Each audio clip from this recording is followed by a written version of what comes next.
Hey everyone, welcome back to another episode of Small Business Stories. You know me, Loralyn Mears, Dr. LL for people that are afraid of consonants and vowels. And every week we've got fascinating new guests. We've got a fellow podcast host here, talks about West Virginia, positively West Virginia. And we're going to get into that a little bit. Jim Matuga. He is also an author of Humble Influence, which I'm really interested in because I'm thinking, humble brag, is that what it's about? No. And of course, his whole business, which is interaction media. So, with that, welcome to the show. Laurelyn, thank you so much for having me. I appreciate the opportunity. It's great to meet you. Well, it's always fun because there's something different that every guest has walked through. And let's just start even with your podcast, right? Because, first of all, you've made it through 8 seasons, which something like a scant less than 3% of people do get past the 10th episode, right? So, Right. Yeah. woohoo, go, Close to Jim. 500 now, so it's good. Right. Yeah. That is bananas. That's Yeah. amazing. If I had the applause machine, I'd be like, yay! Thank you. Fantastic. Yeah. So I'll ask you about podcasting. Mm. What keeps you going Mm. episode after episode? Because it is tiring to prepare, find the guests, screen them, produce the show. What keeps you going?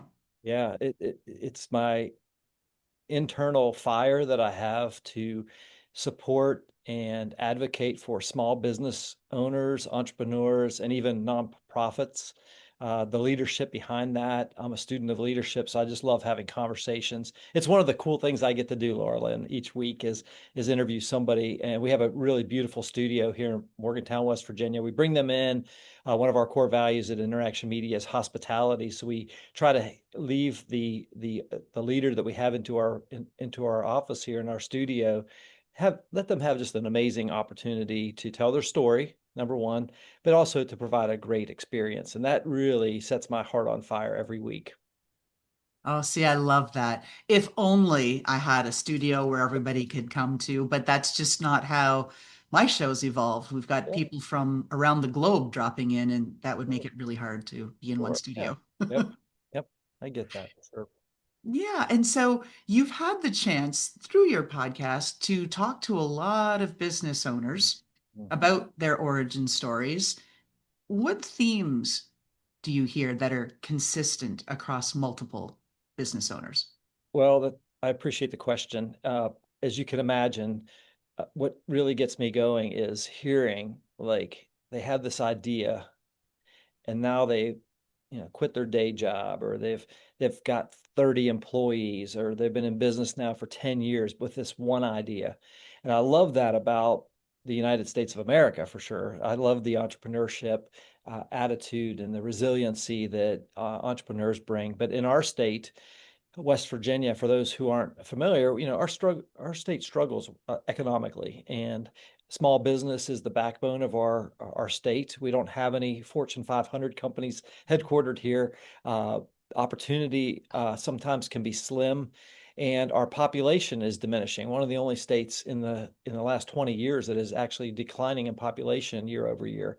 And so that makes it a little bit tough. And so our mission is to really encourage people to stay here in West Virginia, attract business to West Virginia. It's a beautiful state. We have amazing people, and it is a great place to do business. I personally have been an entrepreneur here for the last 15 years, and I can attest to that firsthand. Oh, yeah. Now, when you talk about people leaving the state, Jersey's one of those other ones. Yeah. Very few. In fact, the drain is getting to be so large because Mm. Big Pharma, right, has generally exited Jersey Yeah. that there's now an exit tax. You must pay 1% of your assets if you leave the state Mm. because they're Mm. trying to keep you here. So, Wow. and we're I the did only not know state that that. does that. Yeah. Yeah. And it's interesting. In Morgantown, West Virginia. Morgantown was the headquarters for Mylan Pharmaceuticals, one of the world's largest generic drug manufacturers. I actually knew the founder, Mike Pushkar. He passed away a few years ago, and he was an inspiration to me as well. But that whole industry, the company that he founded, Mylan Labs, and Mylan Pharmaceuticals, doesn't even exist anymore, and it's a shame. And those were some really incredible jobs here in our community. Close to 5,000 jobs in a town that's very small to begin with. You can imagine what that did. But you know what was cool about it is the community responded, and we're a resilient bunch. West Virginians, the Mountaineers were always rugged individualists, and we were able to relent through that, and actually came out pretty good. I think there's a lot of parallels with business in West Virginia, I'm going to be asking and probing. I'm just kind of setting Yeah, it yeah, up it's great. with entrepreneurship. West Virginia, you've got those really difficult waters and rapids to navigate. You've got Uh-huh. the mountains. You've got some crazy animals out there that are out to destroy you, right? And you got to be fearful. Yeah. And it's also where West Virginia kind of has an image and a branding problem. Hmm. It's not the hotbed of where people want to go. You don't instantly think, oh yeah, like Silicon Valley. Of course, you're going to start a tech company. You want to go there. Well, now you go to Austin, but back in the day, like 2 years ago, you'd go right to Silicon Valley. Hmm. What has being in West Virginia and living there and being amongst all of the people who are small business owners you're interviewing, you're interacting with, creating a community done that you don't think you would have had the same opportunities had you gone to Silicon Valley or Dallas? Yeah, I love that posture of that question. It gives a lot of opportunity to answer. I think from a large, high, say 30,000 foot view, doing business in West Virginia gives people, including myself, an opportunity to be a big fish in a small pond. We've heard that analogy before. But what that means is, and I try to encourage even my nieces and nephews who are graduating, college and wanting to, find their next opportunity and their first job, perhaps, is, you can live here in West Virginia and have an amazing life. We have some of the most beautiful scenery in the world. We have adventure and outdoor sports, and we have just access to wilderness that you don't have everywhere, but you can have an impact. And I think a lot of young people today really want to know that their career, their job, what they're doing, their existence is having a positive impact on the world. And here in West Virginia, that opportunity is massive because there's little competition, and so you can start a business. You can set up a company here relatively easily. We have a great network internally with not only our state government and access to leadership on a very high level very quickly. We're always say, you're two people away from the person you need to talk to here in West Virginia. But even more importantly than having that impact is having an impact on communities, because starting a business, being an employer, being able to create economic opportunity for people, that just is going to help us be more resilient and grow our economy, grow our resources for our less fortunate and underprivileged and our most vulnerable population. So you could have a really significant impact here in a small state like West Virginia. And I think that's really what's drawing people here. I want to focus on the other side of that because I think there's some loops Yeah, there. for sure. Specifically, I look in the New Jersey, like I'm in the greater New York City area. I'm about 8 miles from Manhattan. I can bike there faster than I can public transportation or drive there, certainly way faster than I can drive there to get to Times Square. That said, it's not exactly the most supportive environment. Gals on the left coast tend to Mhm. help each other.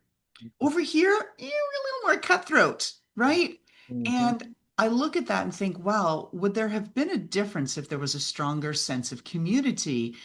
Does it fuel, as it seems to in West Virginia, that you are giving back to your community, you're making an impact, and as you're doing that, you're being supported by the very people that you are trying to bolster in the economy, right? It's these closed loops that you're Yeah. creating that you can't create here. Is that a Yeah, fair yeah, assessment? we definitely, it's a very fair assessment. Here in West Virginia, I think the one thing that when I talk about the people are amazing, they want you to win, because we have a lot of things going against us, and nobody wants failure, and I think that's something innate in the population here in West Virginia, especially, I'm in the Morgantown area, one of the thriving areas, but in the north central part of the state, and we're actually in the Pittsburgh DMA, Morgantown and Montague County is in the Pittsburgh market, so we're technically in a top 25 market here where I'm sitting, but the people here want to see people win from West Virginia. In other words, if you start up a company, they're going to support you. Just to give you an example of that, I was at uh, at a Rotary meeting last year at this time, and we had won a pretty significant state contract to represent the West Virginia Lottery, my marketing agency. And somebody got up and said, "Hey, I just read that Jim Matuga's company won the West Virginia," and I got a standing ovation for my Rotary Club. They were like, Oh. "This is awesome, Jim." They weren't wanting to drag me down. They were wanting to lift me up, and I just think that's just one example of many that I can give. And I think that speaks volumes. You really nailed it when you said they want you to win. I don't feel that in and around this environment. They Mm, want to see you lose. You look mm, on TV, reality TV, people want people to go down. Cancel culture, you want to see people squished and crushed. We've got this perverse sense of mm. society. I really think we've lost the plot, but that's a whole other No, soapbox. that's a great point you make, and I appreciate you giving me the opportunity to say some good things about West Virginia. And why not, right? We should be proud about where we live and what's happening, and especially if we can help each other. The world's not an easy place to navigate, and if you can find others to lean on and grow, fantastic. Yeah, Loralyn, I'm reminded of this often, you win with people. In a company, you don't just win, you have to win with people. And I would argue that you win with great people or excellent people or people of excellence. And I feel like that's the differentiator that I think is here and the opportunity that presents itself in West Virginia. I could just speak for myself. My company's very small. We have 15 team members. But every one of them, when I go down through the line, I'm just blessed every day that I'm so grateful that I have just wonderful people that not only care, that want to help me win. I want to help them win. I love them and care for them just like they're my own children. And that's how it works. So many business owners that I talk about and talk to, and our mentor or whatever else, and they look and they're all about, like, yeah, me. I need to make the money. I need to do this. And I'm like, whoa, da, da, da, da, da. Mm, You're missing the magic triangle. I always talk about the magic triangle, that you've got to do what you do and do it well, but mm, you've got to intersect and find those points of support and continuity and complementarity, so that the person or organization partner that you do it with, so that they succeed. And when you get that going together, then you can align and you can aim together to be stronger for the customer, right? That end yeah, that you're ultimately supposed to be there to serve and to yes, make better, right? And yeah. people miss that. I know, yeah, and I suppose that you could be successful doing it other ways. I prefer the way that you just described. Same. That's why I try to focus. It's more Now, fulfilling, honestly. That's, for a long time, even coming up through the ranks, I didn't understand like the big picture and what it's supposed to be.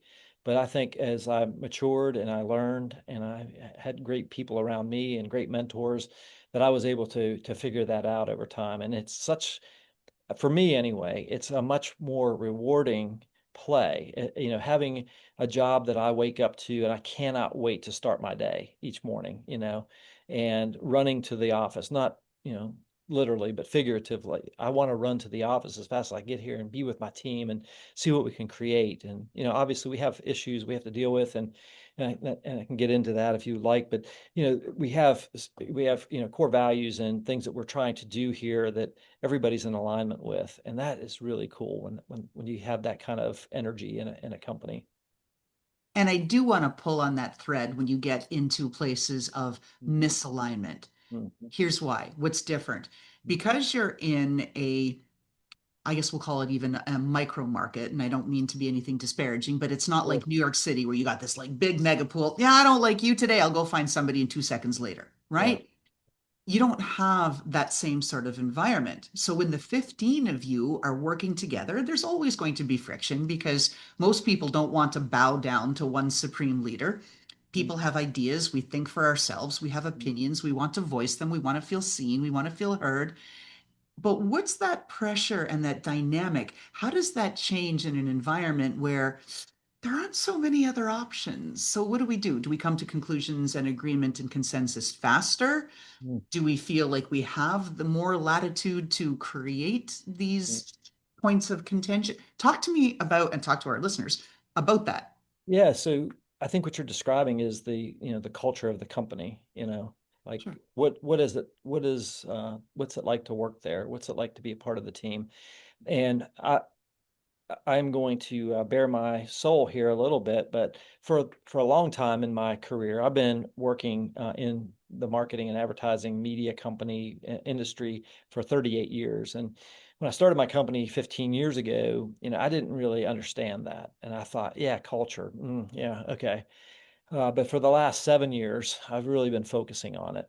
And I admit that I was cynical and skeptical about the whole culture thing. The culture eats strategy for lunch and all that. I Yes, I heard was it. just thinking that. I was like, who said Yeah, that? I'm trying to think yeah. which leader. I, Yeah, yeah. I mean, I heard it and I was like, wow. And then I listened to. I have a coach.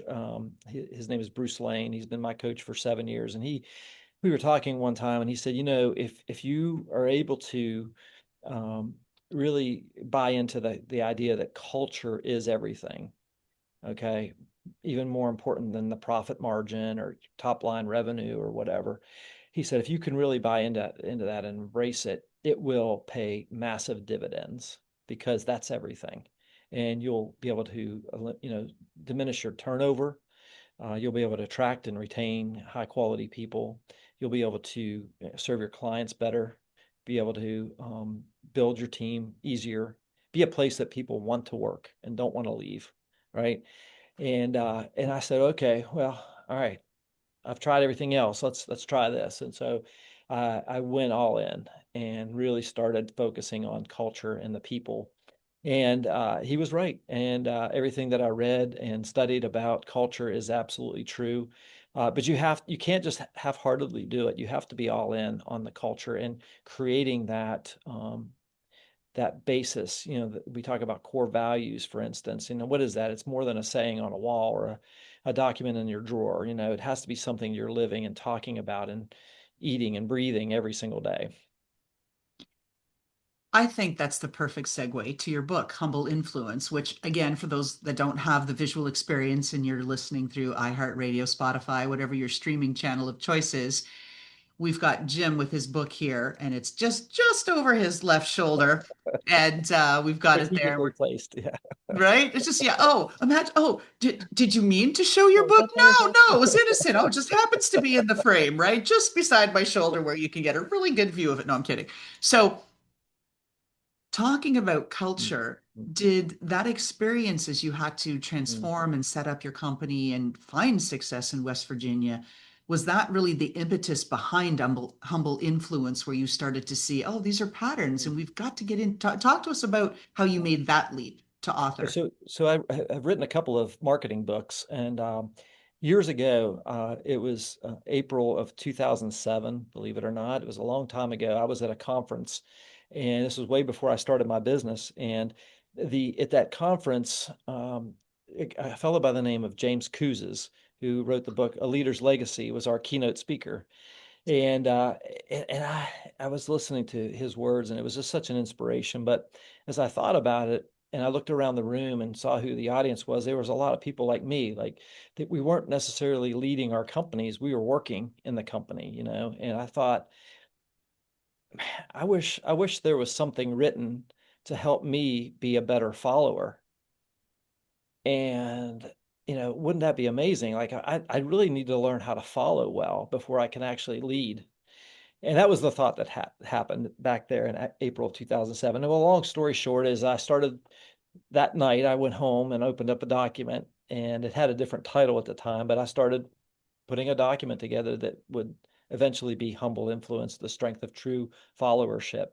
And the idea behind the book, Laura Lynn, is pretty simple.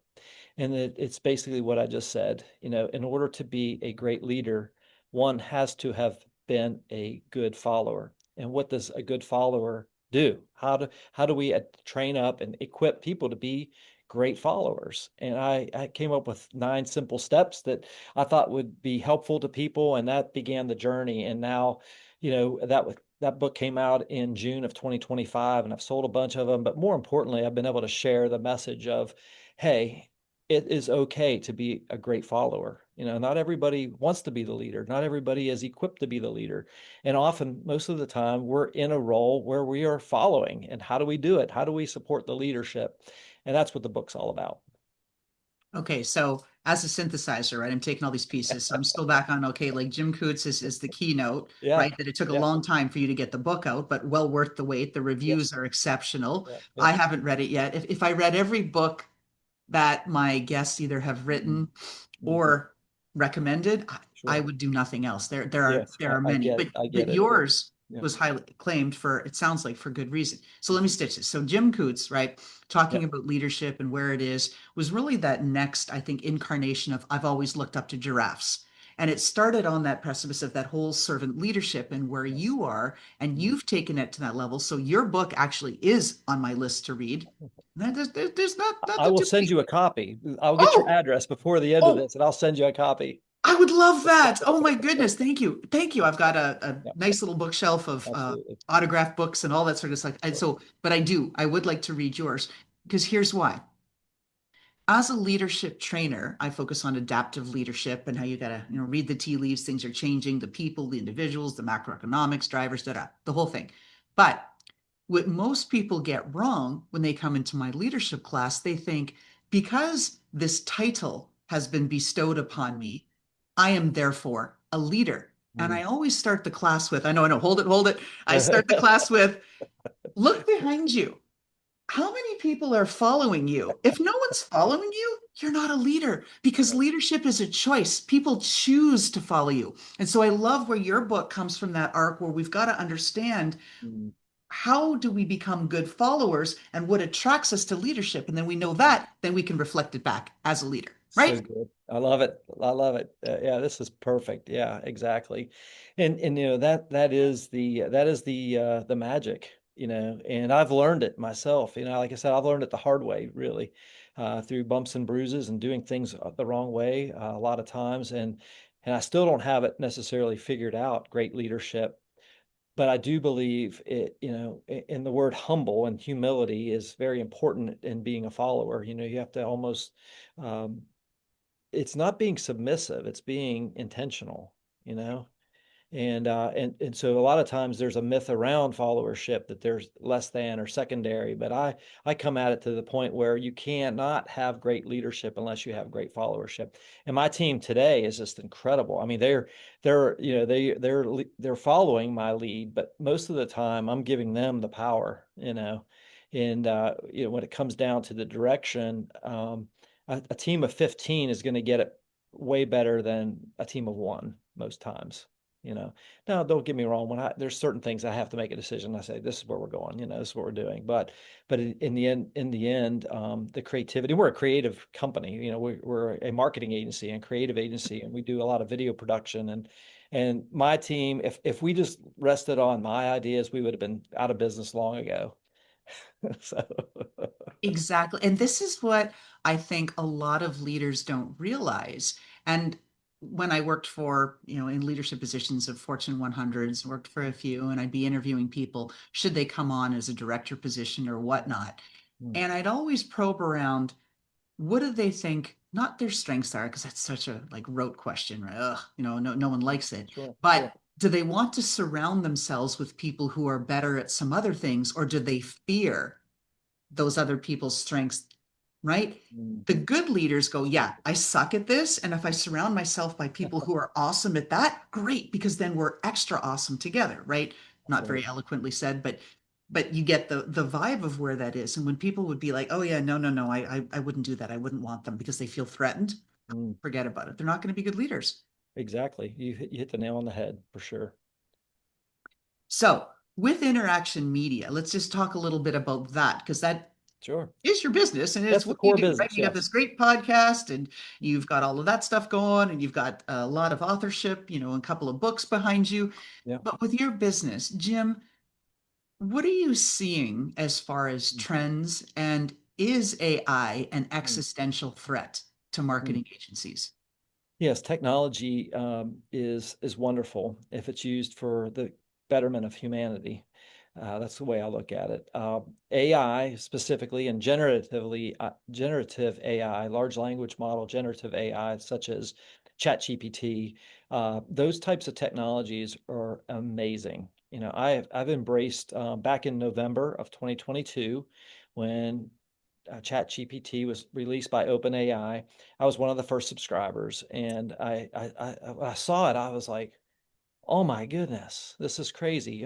One of our core values here at Interaction Media is innovation. Okay. Mm. So I'm 60 years old, and it's hard for me to sometimes keep my head wrapped around technology and innovation, but that's my core. I am an innovator. I love being creative. Okay. And so I saw this technology and I said, oh my gosh, this is going to be revolutionary. If we thought the internet was something, this is going to be something even bigger. Well, it was really fascinating. If it's okay, I'll just tell you a little bit about how this evolved. So that was in November of 2022. The next month, I got an email from a woman by the name of Sarah Biller. She was the director of Vantage Ventures at West Virginia University's College of Business and Economics. It's called the John Chambers College of Business and Economics. John is if you know that name, he was a former CEO of Cisco, a very tech guy, John Chambers. And anyway, I was invited to have a conversation with a fellow who was his name was Kerry Landis, and he was putting together an initiative that was going to start in January 2023, the next month. And his initiative was to start 10 SaaS applications Mm. in 10 weeks. Okay, it was a very big lift. John Chambers himself wrote the grant. They were going to fund 10 startup SaaS applications in 10 weeks. And he said, what's your idea? And I told him, I said, we have an 8-step story process for our content that we've created over the years. I think we could marry this with Chat GPT. I said, have you heard of it? He goes, oh yeah, I'm just experimenting with. This is like 3 weeks after it came out. I said, I think we could put a filter that would customize the prompt so that people wouldn't have to type a prompt in. They could just have a couple of pull down menus, and they could create social media content or email content or 30-second pitch content for a networking event or whatever with a couple of buttons. And he goes, I love this idea. I said, well, how do I apply? He goes, you don't have to apply. You're in. You're one of the 10. And I was like, okay, let's go. And so in January of 2023, we started on our quest to create StoryMaker. And so 5 months later, we went to market with an AI marketing software that incorporated OpenAI's ChatGPT. And it was very rudimentary, but it's still actually available. It's called StoryMaker. And when we launched, we ended up on the front page of Yahoo Finance, this little company in Morgantown, West Virginia, as the first marketing software that was tied into generative AI. And it was like, oh my gosh. So for the next 3 months, I was in talks with MailChimp and Intuit and all these different companies about, hey, we want to buy your technology. Well, what happened was everything sped up so fast in those 3 months that we were obsolete in 3 months. I wasn't Crazy. I say I wasn't a tech company. I was a marketing guy. I had an idea how we can integrate open AI and, generative, artificial intelligence into creating marketing content. And as I'm doing this, my team is sitting there going, Jim, are we all going to be out of jobs? you know? And so I was really hit with this firsthand, like what's happening here, And so it was really interesting to be at the front lines of that and having conversations. I was fortunate enough to be mentored by John Chambers, Brad Smith, who is the former CEO of Intuit. You may know that name. Brad is the president at Marshall University, another large university here in West Virginia. He helped mentor me through that process. So I was getting some of the most incredible mentors to come around me on this journey. And in the end, it wasn't meant to be, but I learned some massive lessons during that time of how this technology is going to disrupt everything. And so that's my background. I don't just have an opinion. I've actually gone through it, and it was really pretty amazing time. Oh, incredible. And you said some really big names there. A million years ago, when I was at Sun Microsystems, John Chambers, then with Cisco, he presented at one of the, annual sales like rah-rah meetings and just the energy and like, oh my God. Like I think back Yeah, to that and wow, how it's all yeah. come Well, yeah, forth. it was Laurel, in a little an aside to that story. Right all this was coming out, John Chambers himself was at WVU, West Virginia University, for an event, and I was speaking to an entrepreneurship class that he was speaking at, And so we crossed paths, and he had learned about this through the 10-week startup phase that we were doing. He learned about StoryMaker, and he said a couple pleasantries, and I said, Mr. Chambers, would you be interested? Could you mentor me through this process? I don't know what I'm doing. He said, no, I'm not going to do it. And I said, I need you. He thought for a second. He looked at me, said, you know what? I'll do it. And it was just that simple ask, but running into him in person made a big difference. And I'll be forever grateful for that opportunity just to spend some time and be able to pick his brain and get some thoughts. Indeed. And he is a Mr. Deserves all those Yeah, accolades, yeah. right? And Well, respect. one thing that, and maybe your audience can pick up something that he told me, and I've been thinking about this ever since. He said, because I came into it, I said, I'm not a tech company, I'm a marketing guy that has a tech idea. He goes, I want to correct you right there, Jim. He goes, you are a technology company. Every company needs to be a technology company today. If you're not, you're going to be done. And so that those words stick with me still to this day. That was several years ago, when we were coming through. It's hard to believe, like that was 3 years ago, but it seems like 20 years ago to some degree. And that's how fast this is moving. And so I'm just trying to, encourage technology in our company, trying to figure out ways that we can do our jobs faster, better. I use ChatGPT every day as my thinking partner. I typically use the microphone prompt, so I'm able to, as I'm driving, just be able to speak for 5 minutes or so, just my random crazy ideas, and it comes back when I get to the office, and I've got everything kind of dialed in, it's pretty cool. It is. I saw, like you, I'm also a technology early adopter. Like Yeah. I have so many, you buy like lifetime offers, subscriptions. I don't even know like where the money's gone. It's this, it's I have no idea. So I'm all about that. The big shift came for me, again, being a ChatGPT user from the beginning on 5.1 Yeah. version, Mm, where just as we were coming through fall 2025 and putting all of this stuff together, and like most entrepreneurs with my ADHD squirrel head and using ChatGPT to help synthesize my thoughts and prioritize and A/B pressure test, all that sort of good mm, stuff, it essentially solicited me. I was like, whoa, whoa, mm, whoa, whoa, what's just happened here? And it said, mm. can I start calling you LL? Because you're Dr. LL, that is your public persona. And I'm thinking, whoa, okay. And like, where's this going? I was up till 3, 4 in the morning with that new version Yeah. because it said, let's get you set up on the path for success in 2026. Mhm. Let's dial some of these things down. Let's remove you from, and I was like, whoa, where did this come from? It was It's amazing. unbelievable. Amazing. Yeah, I love it. And it's interesting. Our company, Interaction Media, we place a lot of, millions of dollars of advertising media. So we also do media placement, not just content creation, but media placement. And we do a lot of that through programmatic digital campaigns these days. And we are now in the queue to be one of the early placers for ad media through ChatGPT, which that is coming, obviously. And I'm anxious to see where that's all going to go, because that's going to, I mean, I'm trying to wrap my head around it, and I listened to a lot of podcasts with OpenAI's team and what they're doing on the ad platform. But man, it is going to be something crazy. I can't wait to see how it all pans out. Right. And never think you don't have an opportunity, right? You're not big enough to come up with some idea.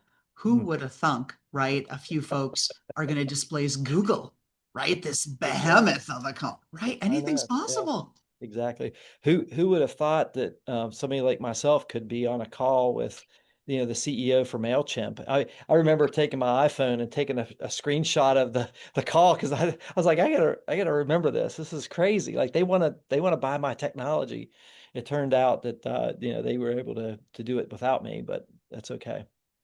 Yeah, it's all good, right? So that Yeah. learning experience. Oh my gosh, So yeah. with that, Jim, we're nearing the end of our Yeah. show. What Hmm. would you like to leave our listeners Hmm. with? Hmm. Well, I think I'm a person of faith, Laurelyn, if that's okay to mention. Yes, It I am too. I use my business as a ministry. I never heard that term until 7 years ago when my coach Bruce Lane mentioned that to me. And so I think that it comes down to leadership and followership and business. It's really about loving people. And I want to encourage people that no matter what they're going through, whether they're an entrepreneur, whether they're a leader, whether they're a follower, uh, that there is hope out there, in the world that sometimes is could be overwhelming. I think a lot of people are anxious about a lot of things these days, but love is at the center of everything, and I think Jesus taught us. I always say that he was the greatest leader of all time, but he was also the greatest follower of all time. And I think that's a great example for us. And so I think that love is at the center of all that. And if we can just love people and, you know, love God, if I could say that, I think that's the secret to everything. Absolutely. I echo that. I've seen the changes when I've walked away from my faith, when I've Yeah. gotten realigned with it. It Mm. makes a difference in who I am, what I'm doing, my Yeah. success, all of that. I had a guest 2 years ago. Now I've forgotten his name. I can see him. And he said something that stuck with me along these lines.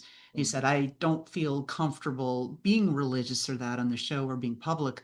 But he said, I want you to think about this, be the lighthouse, Yeah. right? Somebody else is in the dark. Be Yeah. that light source That's that right. people Yeah. can come find their way. It's so Right. And I good. thought, oh, Yeah. and I got goosebumps. Like I can't believe I can't remember his name, but it has stuck with me. And what That's you've just wonderful. said Yeah.